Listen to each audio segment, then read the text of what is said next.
She left like she couldn't get out of here fast enough. Friday morning, she was already in motion the second I woke up. Suitcase zipped, coffee half drank on the counter, hair done like she was headed to a gala instead of a work trip. I rubbed my eyes and followed her into the kitchen. "Where's the fire?" I asked, trying to sound casual, but something already felt off. She glanced at the clock, then me. "Work thing. Last-minute leadership retreat. Resort out in North Carolina." "Since when?" "They just told us yesterday." She grabbed her travel mug, not even looking up. "All the department heads have to go. 2-day workshop thing. Trust falls, PowerPoints, nothing exciting." I leaned against the counter. "Who else is going?" She paused, then said quickly, "Just the leads. Kelsey, Jess, Alan, a few others. Nobody fun." Alan. That name stuck out. She once called him lazy and annoying, the kind of guy who asked other people to do his spreadsheet formulas. Now he was headed off on a retreat with her? She brushed past me, pressing a quick kiss to my cheek, more habit than affection. "Okay, I'm late. Love you. See you Sunday night." "Wait, why are you wearing that?" I nodded at her dress. "The black one. The one I'd seen exactly 3 times in the past 5 years, once on our anniversary, once at her friend's engagement dinner, and once on a wine date. It wasn't business attire, not even the conference kind." She gave a half laugh. "It's just easy to throw on. We've got a wine tasting thing tonight, it's part of the team building." Then she grabbed her keys and rushed out, tires crunching as her Corolla disappeared down the driveway. I stood there in my pajamas, arms crossed, a weird cold crawling up my back. Something didn't sit right. An hour later, I pulled up our shared Google Calendar, the one we both used for planning everything from dinner reservations to vet appointments. Nothing. Not a single note about a trip. That was my first real red flag. I didn't want to jump to conclusions, but come on, when have corporate retreats ever happened without someone blocking off at least a couple days on their calendar? That night, she barely texted back. Just a "made it" followed by a long silence. At 9, I tried calling. Straight to voicemail. Tried again 15 minutes later. Same. Then finally a text popped up. "Sorry, in meetings." "All good." Meetings at 9:30 p.m. on a Friday night at a resort? I grabbed my laptop. Googled the name of the place, something she'd casually mentioned as River Pines or something like that. Took me a few tries to find it, but I did. It was a luxury resort. Wine country. Spa packages, couple suites, romantic fire pit dining. Not exactly a PowerPoint and team building kind of venue. I almost closed the tab until a sidebar caught my eye. Weekend guest list, 4 wine pairing attendees, public RSVP. I clicked, scanned the names, and there it was. Her name, first and last, right next to Alan's. Booked for a wine pairing weekend. 2 guests. 1 suite. I just stared at it, heart pounding, the words blurring on the screen. This wasn't some leadership retreat. It wasn't business. It wasn't last minute. It was planned, private, and intimate. And she had lied. Directly. Without hesitation. I sat there in the dark, phone still in my hand, laptop screen glowing. My pulse thudded in my ears, drowning out the late-night silence. She said it was all business.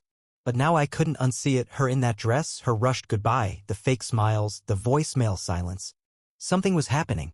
And I wasn't about to just sit here and wait to find out what. I couldn't sit at home while she played house at a damn spa.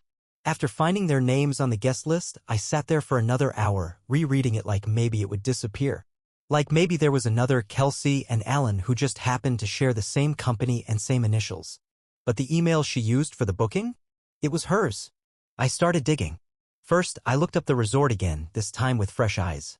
No mention of a leadership retreat or corporate workshop. Just couples packages, spa suites, romantic weekend upgrades with private hot tubs and wine-paired dinners. Even the pictures made me sick. Candlelit patios. King beds with towel swans. Not a dry erase board in sight.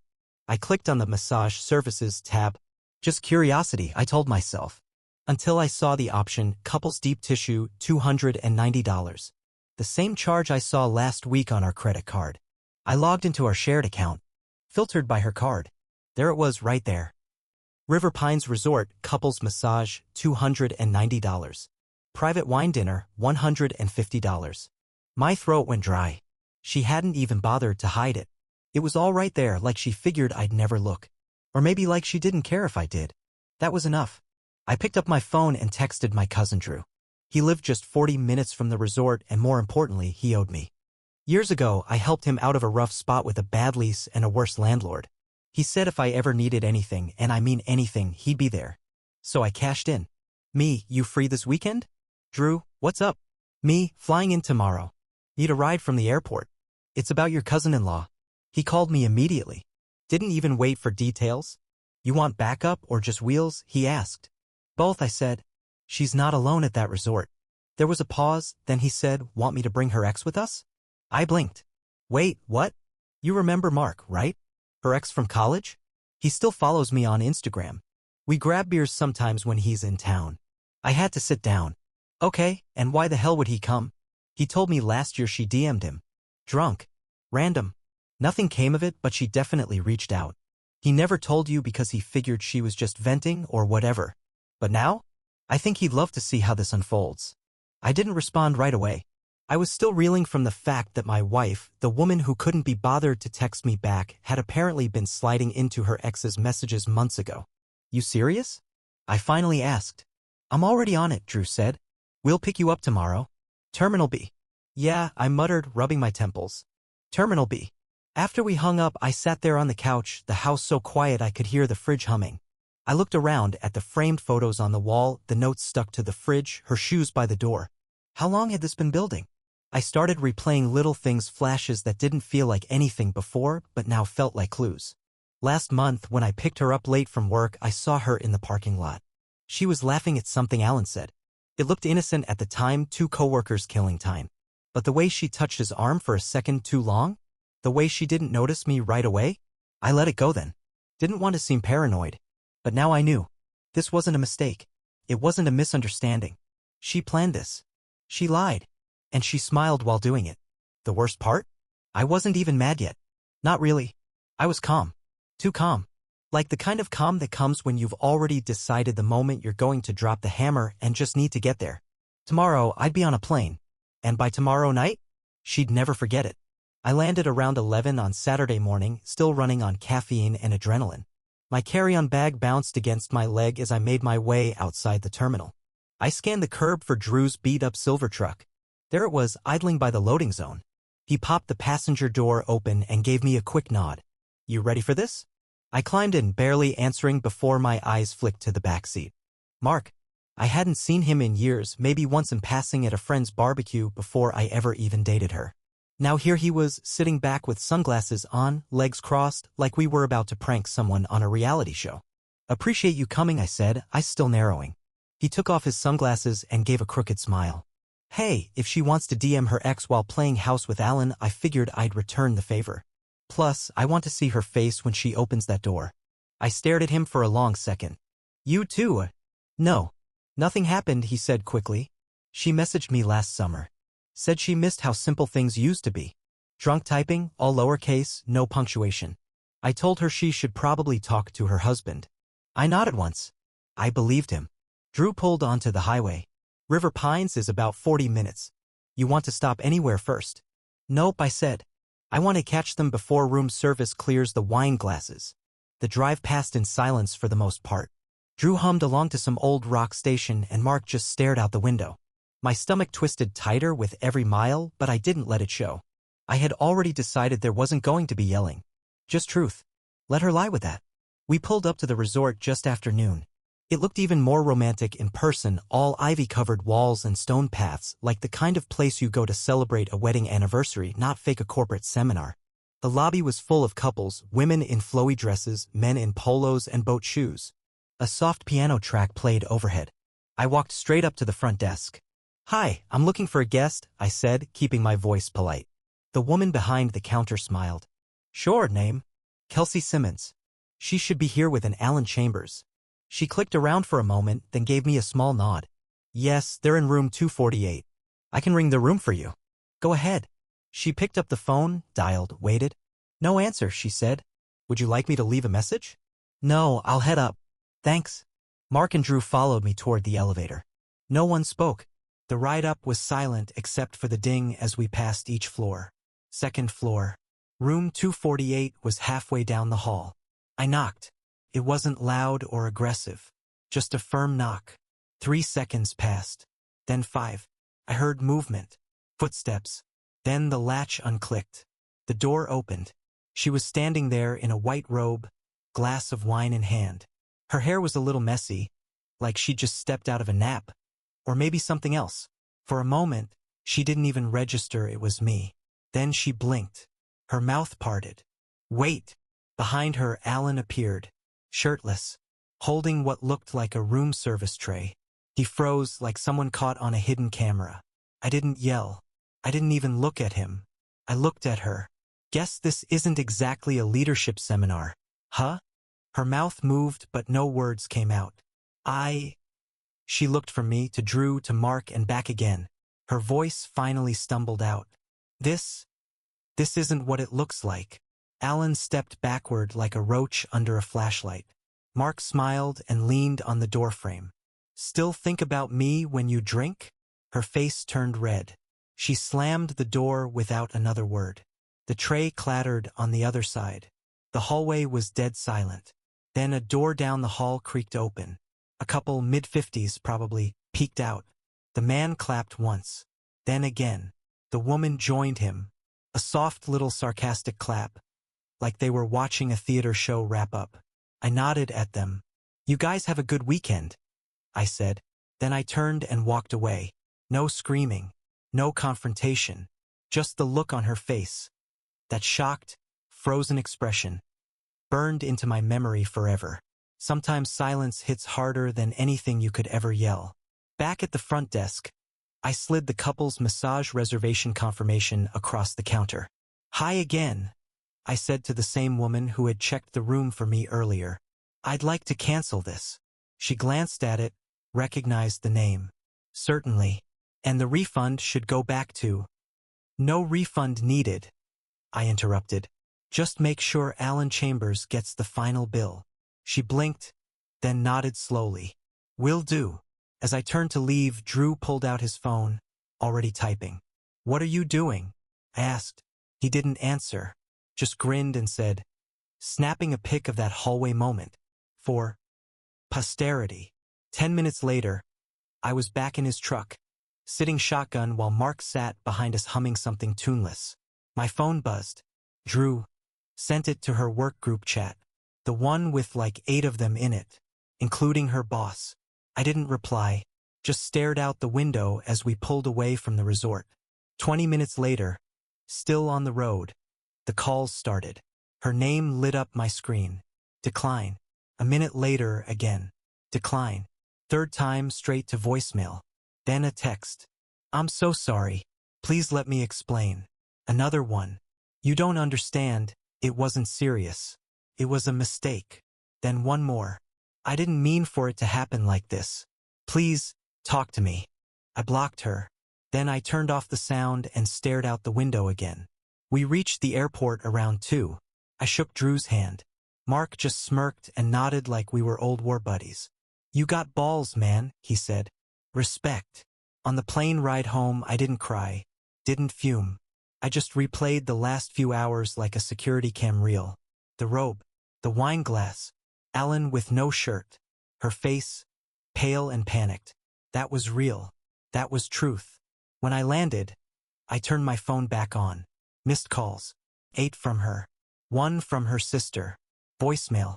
I listened, just out of morbid curiosity. Hey, it's Amy. I'm Kelsey's sister. Just wanted to say I'm sorry? I don't know everything that happened, but I always thought something was off with Alan. You didn't deserve that. None of it. I'm really sorry you had to find out like that. I didn't save the voicemail, but I didn't delete it either. Monday morning, the fallout started.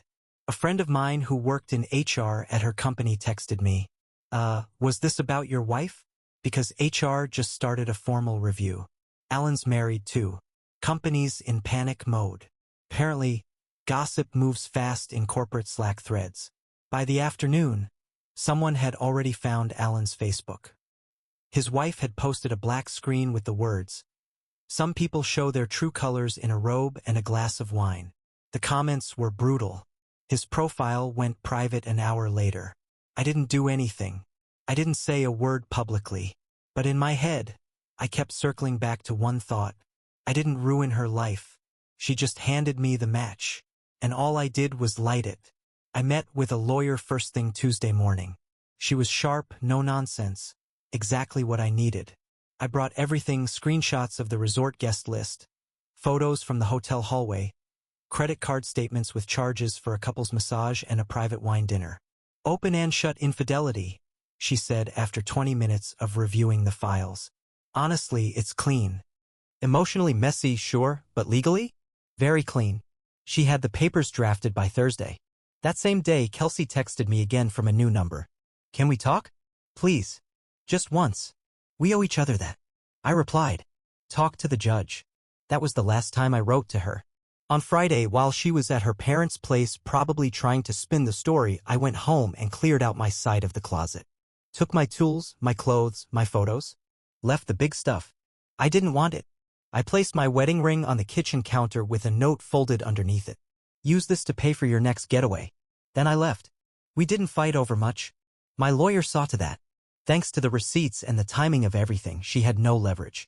We split the savings 60-40, I got the bigger cut. She kept the car. I kept the dog. That last part wasn't even up for debate. When she asked to see him one last time, I said no. I wasn't about to let her parade him around for closure. She gave up after that. A week after filing, I got an email from her. Long rambling. Full of half regret and half nostalgia. I know I messed up. I still love you. I was lost. I didn't mean for it to go that far. I just felt disconnected and Alan was there. I didn't read past the first line.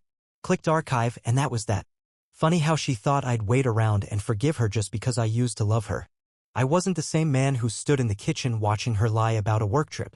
That guy was too patient. Too trusting. Yeah? I was surgical. Mark and I grabbed beers the night after I signed the divorce papers. He paid. Said it was the least he could do. Didn't think I'd end up being the side character in someone else's drama, he said, shaking his head. Guess she's got a type, liars and exes. We laughed. It felt weird at first. Laughing. But it helped. Like exhaling for the first time in weeks. He asked if I wanted to hang again sometime. I said sure. I never thought her ex would become a friend, but he showed up. When it counted. And that's more than I can say for her. I moved into a one-bedroom rental across town. Nothing fancy. Just clean, quiet, and mine. My new morning routine? Walking the dog. Making actual breakfast. Not checking my phone every 2 minutes for texts that never come. There's peace in that. A month later, a mutual friend bumped into me at the grocery store. Man, he said. You look better. Like, lighter? I am, I said. I didn't have to explain. The truth was simple. No drama. No second chances. I handled the breakup clean, fast, and final. Exactly how she never expected. It didn't take long for the whispers to start. Actually, they weren't even whispers, more like casual texts, screenshots, and links from people who couldn't wait to say, have you seen this? Jess, her work friend, the same one who once invited us both to her birthday brunch, sent me a screenshot from the company's internal newsletter. Kelsey's name? Gone. No mention of her new promotion. No photo under the team spotlight. Just quietly erased. She's officially on leave, Jess wrote. Rumor is Alan's wife showed up at the office last week. Full-blown scene in the parking lot. Apparently, Alan was married with 2 kids. No one in their department knew. HR definitely didn't. I guess I wasn't the only one who flew out to surprise someone. Then came the texts from mutual acquaintances, old friends, coworkers I hadn't seen in years. Dude, you see this post on Reddit? I swear it's about your situation. They sent me a thread from a local relationship subreddit. Someone posted anonymously. Wife lied about going on a work retreat, was caught with coworker at a resort. Husband showed up with her ex, whole thing blew up. Resort staff even clapped. The comments didn't hold back. Legend. Deserved. Hope she packed for unemployment too. One of them linked to the public resort RSVP list that was still online. Someone had circled the guest names and posted it with the caption. If you're gonna cheat, maybe don't use your full names on a wine event registration.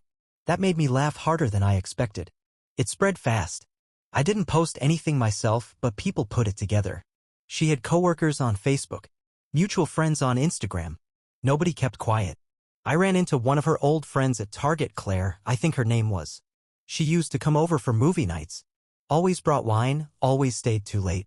She spotted me by the cereal aisle, looked stunned for a second, then just shook her head. She really screwed up, huh? I gave a half shrug. Guess so. She hesitated, then added, I always thought she wasn't as happy as she pretended. But still. I didn't think she'd go that far. Neither did I. That weekend, Mark tagged me in a meme on Facebook.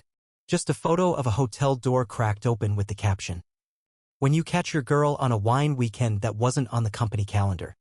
The comments were full of laughing emojis. I left it at that. No need to explain. Secrets don't stay quiet when the whole town's watching. She thought it would all go away. Instead, it stuck.